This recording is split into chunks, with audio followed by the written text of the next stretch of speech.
السلام عليكم soo dhawaada asxaabta ku rin channelka ikaysom kuna soo dhawaada muuqaalkana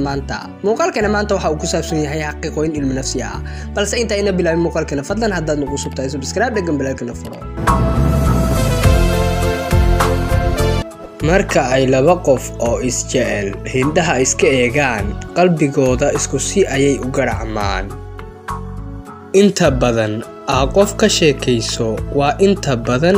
qofkaas jeclaan doonto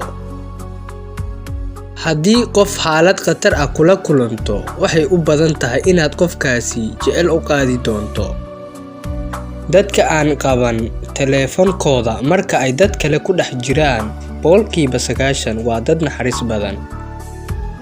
boqolkiiba 99 waxaa la ogaaday in gabdhaha ay ka farqurxoon yihiin wiilasha dhanka qoraalka boqolkiiba 85 waxaa la ogaaday in dadka Afrika ku nool badankooda aysan aqoonin password gmail-kooda adiga ma taqaanaa password gmail-kaada wiilka marka uu arko gabadha uu jecel yahay oo dhoola cadeynaysa waxa uu fiiriyaa hindhaheeda